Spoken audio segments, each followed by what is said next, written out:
Hello বন্ধুরা, good morning. কেমন আছো তোমরা সবাই? আই হোপ তোমরা সবাই খুব ভালো আছো। আমিও কিন্তু বেশ ভালো আছি। চলে এসেছি আর এটা নতুনত্ব ব্লগ নিয়ে তোমাদের সাথে শেয়ার করব বলে। আজকে হচ্ছে বুধবার আর আজকে কিন্তু আমাদের হচ্ছে একাদশী। তো সেই কারণে একাদশীতে প্রত্যেকবার আমরা যেসব খাওয়াগুলো করি খেতে খেতে এত আর কি বিরক্ত হয়ে গেছি, সেই জন্য আজকে অন্যরকম আর কি মানে খাওয়া দাওয়া শুরু করব। তো আমার নতুন ব্লগে তোমাদের সবাইকে অনেক অনেক স্বাগত। সকালবেলা ঘুম থেকে উঠেই দেখি প্রচণ্ড পরিমাণে বৃষ্টি হচ্ছে, ওয়েদার প্রচণ্ড খারাপ। তো আজকে আমি যেটা বানাবো দুপুরবেলার জন্য সেটা হচ্ছে কচুরি বানাবো। আমরা অন্য দিন একাদশীর সময় আর কি ডালিয়া খেতাম, তো ডালিয়া খেয়ে খেয়ে আর ভালো লাগছে না, তো সেই কারণে হাজব্যান্ড বললো একটু অন্যরকম বানিয়ে দাও যেটা খেতে পারবো আর কি। তো সব কিছু তো খাওয়া বারণ, মানে একাদশীর দিন বলতে ভাতের জিনিস তো খাওয়া একদমই বারণ, আর আটার জিনিসও খাওয়া বারণ।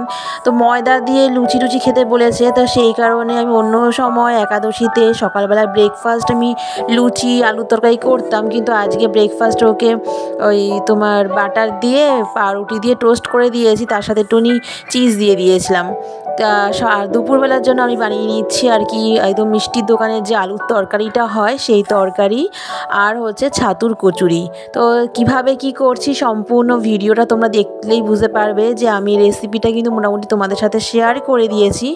তো এই যে প্রথমে আমি শুকনো খোলায় আর কি তোমাদের কিছু মানে মশলা আর কি গুঁড়ো করব, সেটাই রেডি করেছি। যেখানে দিয়েছিলাম গোটা জিরে, একটু মৌরি আর হচ্ছে শুকনো লঙ্কা, সেটা কিন্তু ভালো করে মানে শুকনো কলায় ভেজে নিয়ে গুঁড়ো করে নিয়েছিলাম। আর তারপরে কড়াইতে তেল গরম করে তাতে 5 ফোড়ন দিয়েছি, তারপর দিয়েছিলাম তোমার একটু কাঁচা লঙ্কা আর আদাকে আগে থেকে আমি মিক্সিতে পেস্ট করে রেখেছিলাম, সেই পেস্টটা দিয়ে ভালো করে আলুগুলোকে দিয়ে মানে কষিয়ে নিয়েছি।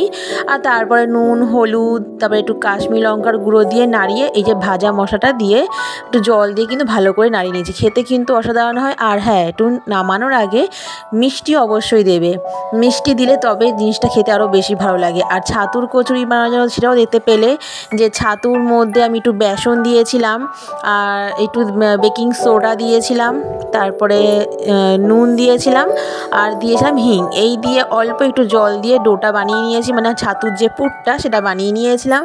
আর ময়দাতে আমি দিয়েছিলাম একটুখানি জোয়ান ক্র্যাশ করে দিয়েছিলাম, তারপরে নুন আর চিনি দিয়ে ভালো করে মিশিয়ে তারপরে ওই যেটা আর কি লুচি যেরকম করে সেরকমই করে নিয়েছি। আর সমস্ত পুর কিন্তু আমি ঢুকিয়ে নিয়েছি। আর এই দেখো এই যে টিফিনটা বানিয়ে নিচ্ছি ব্রেডের মানে পাউরুটিতে ওই কী বলবো একটু চিজ দিয়েছিলাম আর দিয়েছিলাম মানে বাটারের মধ্যে টোস্ট করে নিয়েছি। আর এই দেখো এখন চলে আসলাম মানে কচুরিগুলোকে ভাজা কম শুরু করে দিয়েছি, আলুর তরকারি তো আমার হয়েই গেছে। আর এই যে এখন কচুরিগুলো ভেজে নিচ্ছি।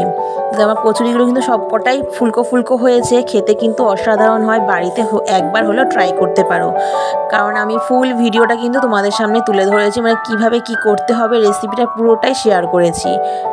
আর দেখো চলে আসলাম এখন চা করতে। চাটা খেয়ে নিয়ে তারপরে যেহেতু আজকে মানে প্রচণ্ড বৃষ্টি হচ্ছে আর আমার মোটামুটি লাঞ্চও রেডি হয়ে গেছে, তাই ওকে বললাম যে তুমি টিফিনটা নিয়েই যাও, আমি এই বৃষ্টির মধ্যে মেয়েকে নিয়ে আর বেরোবো না। তারপরে চলে আসলাম এই যে বিছনাটা গুছাতে, বিছনাটা গুছিয়ে টুছিয়ে নিয়ে তারপরে তো বাকি থাকবে আমার ঘরের ঝাড় দেওয়া, মোছা, এইসব কাজগুলি বাকি থাকবে। আর অন্য কোনোরকম সেরকম কাজ নেই, কারণ আমার রান্না বান্না তো সবই হয়ে গেছে। আর মেয়ের জন্য আজকে কিন্তু আর ভাত ডাল বানাইনি, ওকে আজ ডালিয়াই খাওয়াবো, তো সেই কারণে ওর জন্য ডালিয়াটাও আমার কমপ্লিট হয়ে গেছে, করা হয়ে গেছে। আর যেহেতু নিরামিষ করছি মানে একেবারে একাদশী পালন করছি, এই জন্য মাছের কোনো আইটেম করব না, সেই কারণে আমি আর মেয়েকেও আজকে ডাল ভাত ছাড়া মানে ওই তোমার ডালিয়াই এটাই করে নিলাম। কারণ ডাল ভাত করলে শুধু ডাল ভাত তো খেতে পারে না, একটু মাছ করতে হয়। তো আমি যেহেতু মাছ করব না সেই কারণে মাছটা স্কিপ করার জন্যই আমি ডাল ভাতটা যে করিনি, ওর জন্য আর কি ডালিয়া করে নিয়েছি। আর এই দেখতেই পাচ্ছ মোটামুটি বিছনা কিছু গুছানো কমপ্লিট হয়ে এসেছে। বিছানা গুছানো হয়ে গেলে আমার কাজ থাকবে আর কি ওই যে ঘর ঝাড় দেওয়া, ঘর মোছা কিছু থাকবে। আর বিকেলে একটু অন্যরকম টিফিন বানাবো, নিরামিষই বানাবো, অন্যরকমভাবে বানাবো, সেটাও তোমাদের সাথে শেয়ার করব।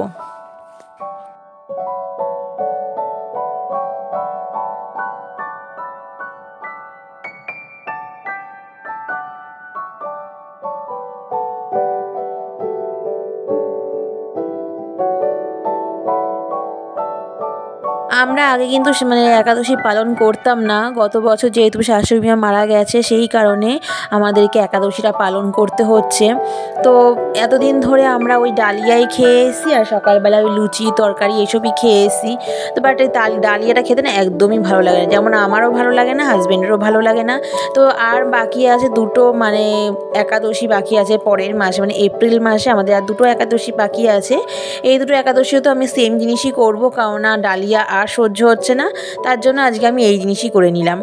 আর দেখো এই যে কথা বলতে বলতে বিছনা গোছানো কমপ্লিট হয়ে গেছে, এখন চলে আসলাম আমি রান্নাঘরে যে বসে মানে বাকি যে কাজগুলো থাকে মোছামুছি সেই সমস্তগুলো এখন করে নেবো। আর ভাবছি রান্নাঘরে ওই যেদিকে আমি ওই সাবানগুলো রাখি, মানে বাসন মাজা যে টাবানগুলো রাখি সেই জায়গাটা একটু নোংরা হয়েছে, ওই জায়গাটা একটু পরিষ্কার করে নেবো। তারপরে ঘর ঝাড় দেওয়া রয়েছে, ঘর মোছা রয়েছে, মেয়েকে খাওয়ানো, মেয়েকে স্নান করানো, আমি নিজে একটু খাবো, নিজে স্নান করবো, এগুলো বাকি রয়েছে।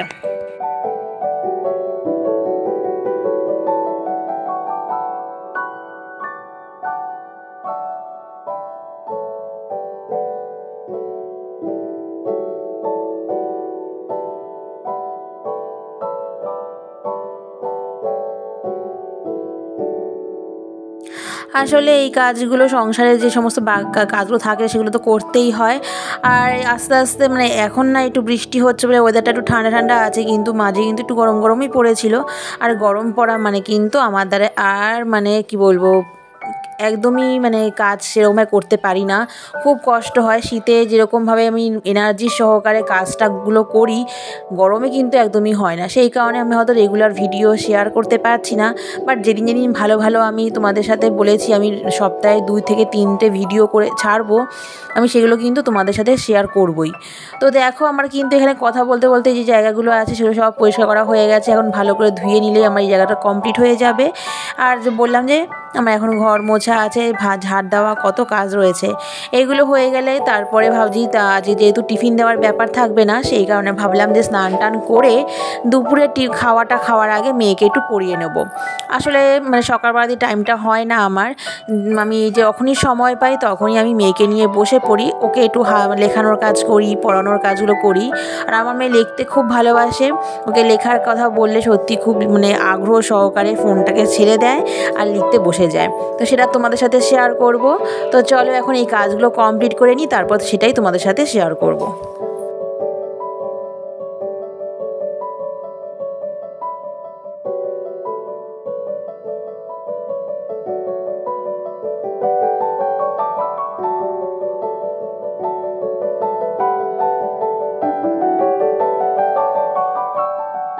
দেখো আমি কিন্তু এখন ঘর ঝাড় দিয়ে চলে আসলাম, আর আমার মেয়ের অবস্থা দেখো, ও এদিক দিয়ে নামবে, ও কী জিনিস নেবে নেওয়ার জন্য আর কি এদিক দিয়ে নামবে, ওকে আমি বারণ করছি তবু কোনো কথা শুনছে না।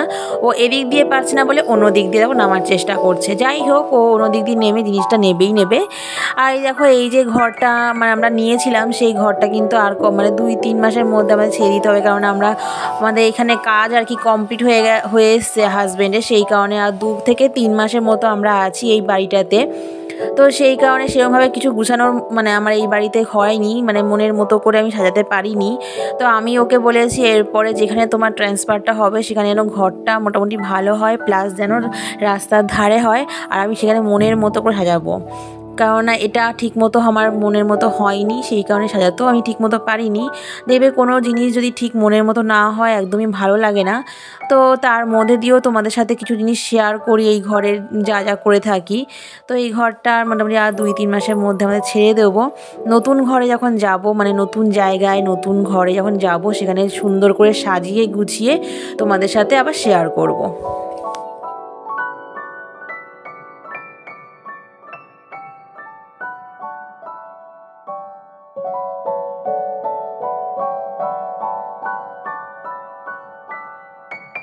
তো আজকে তো যেটা বললাম যে টিফিন আমি সঙ্গে করেই পাঠিয়ে দিয়েছি ওকে। তো টিফিন দেওয়ার ঝামেলা যেহেতু নেই, তাই আজকে খুব আস্তে ধীরেই কাজকর্ম করছি, মানে কোনো টেনশান নেই যে আমাকে টিফিন দিতে হবে, এই সময়ের মধ্যে আমাকে কমপ্লিট করতে হবে, সব কিছু রেডি হয়ে থাকতে হবে। তো সেই কারণে কোনো টেনশান নেই বলে টেনশান ফ্রিভাবে আজকে কাজ করতে পারছি, কোনো অসুবিধাই হচ্ছে না। আর টিফিন দেওয়ার ব্যাপারে থাকলে না একটা টেনশানই থাকে যে না আমাকে এই টাইমের মধ্যে কমপ্লিট করতে হবে, মেয়েকে রেডি করে রাখতে হবে, নিজেকেও রেডি হয়ে থাকতে হবে। যখনই ফোন করবে তখনই আমাকে টিফিনটা নিয়ে মেয়েকে নিয়ে দরজা তালা দিয়ে বেরোতে হবে। তো যেহেতু আজকে সেই ব্যাপারটা নেই, একদমই হালকা হয়ে রয়েছি। আর এত সুন্দর ওয়েদার, আমার ঠান্ডা ঠান্ডা ওয়েদার, সত্যি খুব ভালো লাগছে। বৃষ্টি তো সারাক্ষণ হয়েই যাচ্ছে, হ্যাঁ কোনো মেঘ হয়তো বিদ্যুৎ চমকাচ্ছে না, সারা মানে ওয়েদার খুবই খারাপ হয়ে আছে। আর বৃষ্টিটা হওয়াতে একটু হয়তো গরমটা কমেছে, আর ঠান্ডা ঠান্ডা ওয়েদারটা আমার সত্যিই খুব ভালো লাগে। গরম আমার একদমই ভালো লাগে না। তো দেখো আমার কিন্তু ঘর ঝাড় দেওয়া হয়ে গেছে, এবার চলে এসেছি ঘরটা মুছতে।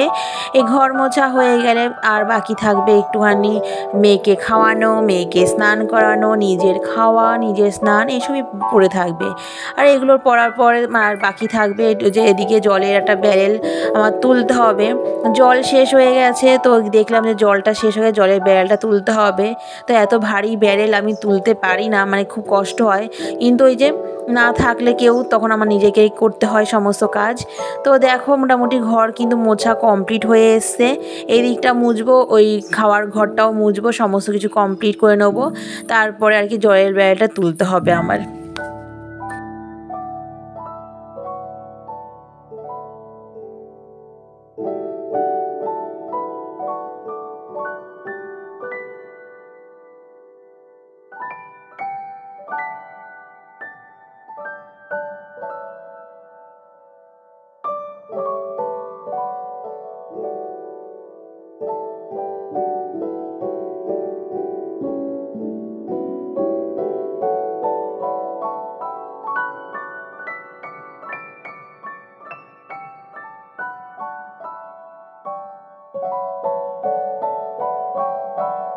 তো আমার কিন্তু ঘর মোছা সব কমপ্লিট হয়ে গেছে, যে বললাম জল শেষ হয়ে গেছে, জলের ব্যারেলটা তুলতে হবে। তো তুলতে গিয়ে কিন্তু আমার সত্যি একটু কষ্ট হয়, কেননা আমি এত ভারী জিনিস তুলতে পারি না। কিন্তু ওই যে বললাম যে বাড়িতে কেউ না থাকলে তখন নিজের কাজগুলো নিজেকে করতে হয়। ও চলে গেছে যেহেতু, ও যাওয়ার আগে যদি জলটা শেষ হয়ে যেত তাহলে তো ওই তুলে দিয়ে যেত ব্যারেলটা। তো যেহেতু চলে গেছে তারপরে শেষ হয়ে যাচ্ছে, নিজেকেই করতে হলো।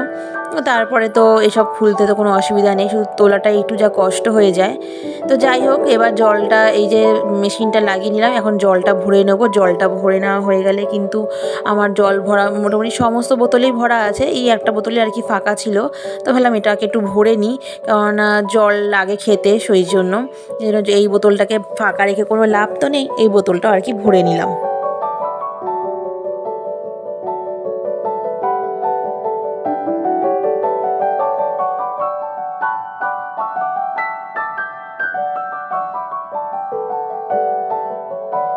আর তারপর দেখো একেবারে মানে দুপুরবেলা খাওয়ার আগে স্নান টান করে আর কি চলে এসেছি, মেয়েকে বললাম যে পড়াবো।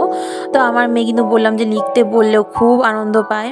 তো যেহেতু সন্ধ্যেবেলার দিকেও না শরীরটা এতটা খারাপ লাগে ঘুম থেকে ওঠার পরে, সেই জন্য আমি একেবারেই দুপুরবেলার দিকটাতে শুতে যাওয়ার আগে ওকে পড়িয়ে টড়িয়ে নিয়ে তারপর শুয়ে পড়ি। তো আজ যেহেতু অনেকটাই সময় আছে, যেহেতু টিফিন দেওয়ার ব্যাপারটা নেই, সেই কারণে ভাবলাম যে আগে পড়িয়ে নিই, তারপর আমরা খেয়ে দিয়ে শোবো।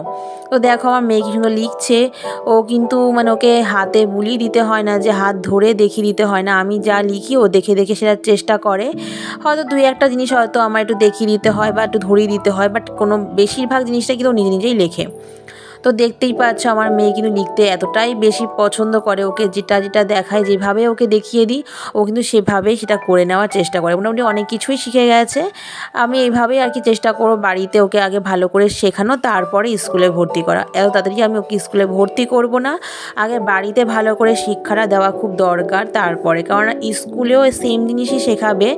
আর স্কুলে এতগুলো ছাত্রছাত্রী থাকবে, সেখানে কিন্তু ওই একজনকে ধরে ধরে শেখাবে না কেউই, কারণ এটা সেটা বাড়িতেই করতে হবে, সেই বাড়ির মা বাবা দুজনকেই আর কি করতে হবে। ও তার থেকে ওই টাইমে ওই স্কুলে ভর্তি করার থেকে তার থেকে বাড়িতে বসে পড়ানোটা আগে দরকার। বাড়িতে মানে যে প্রাথমিক শিক্ষাটা যেটা আর কি স্কুলেও দেয় সেই জিনিসটা আমি নিজে বাড়িতে করতে চাই। তার সেই কারণে আমি মানে এত তাড়াতাড়ি স্কুলে ওকে আর ভর্তি করব না। ওকে আগে ভালো করে বাড়িতে সব কিছু শিখিয়ে পড়িয়ে তারপরে আমি ওকে যখন ও ভালো মতো সব কিছু শিখে যাবে তখন আমি ওকে স্কুলেটা ভর্তি করাবো। তো দেখো আমার মেয়ে কিন্তু ভালোই লেখা সব শুরু করে দিয়েছে, লিখছেও সমস্ত কিছু, দেখতেই পাচ্ছ। আর ও কিন্তু খুব আনন্দ সহকারে লিখছে।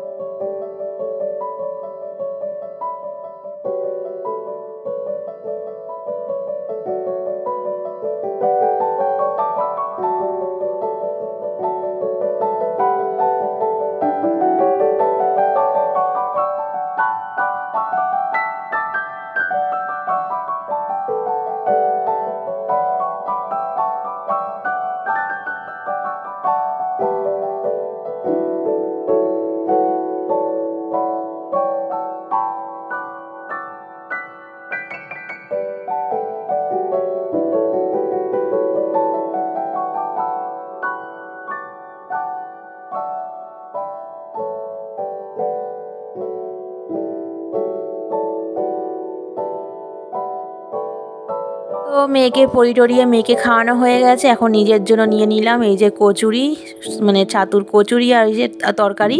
এখন খেয়ে নেব, খেয়ে একেবারে শুয়ে পড়বো। তো একেবারে সন্ধ্যেবেলা তোমাদের সাথে আবার দেখা হচ্ছে। বলেছিলাম সন্ধ্যেবেলা একটু টিফিন বানাবো, তো আজকে বানাবো আলু পনিরের টিক্কি, মানে যেটা আর কি একদমই মানে নিরামিষভাবেই বানাবো। এখানে আমি আলু সেদ্ধ করে নিয়েছি, তার সাথে মটরশুঁটি কটা সেদ্ধ করে নিয়েছি, আর দিকে গাজর ঘষে নিয়েছি, তার সাথে একটু আদাও ঘষে নিয়েছি, আর এই দেখো আলুগুলোকেও ঘষে নিয়েছি। পনিরটা ছিল না, পনিরটাও এনে দিয়েছে, আনার পরে আর কি ঘষে নিয়েছি, ওর মধ্যে ধনেপাতা কুচি দিয়েছি। লঙ্কাটা আমি স্কিপ করে গেছি, কারণ লঙ্কাটা এই কারণে দিইনি, মেয়ে যেহেতু খাবে সেই কারণে। আর ওর মধ্যে গোলমরিচের গুঁড়ো, একটু লেবুর রস দিয়েছিলাম, আর দিয়েছিলাম একটু কর্নফ্লাওয়ার আর একটুখানি সাদা তেল দিয়ে ভালো করে মেখে নিয়ে এই যে এখন টিক্কি আকারে গড়ে এই ফ্রাই প্যানে মানে একটু তেল গরম করে তার মধ্যে আর কি দিয়ে দিয়েছি। একদম মানে ডিপ ফ্রাই করব না, শ্যালো ফ্রাই করব, সেই কারণে দিয়ে দিয়েছি। আর এত নরম ছিল তাই প্রথমে উল্টাতে পারছিলাম না, তো পরে আবার উল্টে নিয়েছি। এই হচ্ছে আমার টিক্কিগুলো হয়েছে, দেখো একদম রেডি হয়ে গেছে, পুরো ধোয়া উঠছে, তো ক্যামেরা পুরো ধোয়া ধোয়া দেখাচ্ছে। তো আজকের ভিডিওটা এই পর্যন্ত থাকবে। কেমন লাগলো অবশ্যই কমেন্ট করে জানাবে। আর যদি ভালো লেগে থাকে, আমার নতুন চ্যানেলে যদি নতুন হয়ে থাকো কেউ, মানে ভালো লাগলে অবশ্যই লাইক শেয়ার সাবস্ক্রাইব করবে। দেখা হবে নতুন একটা ব্লগে।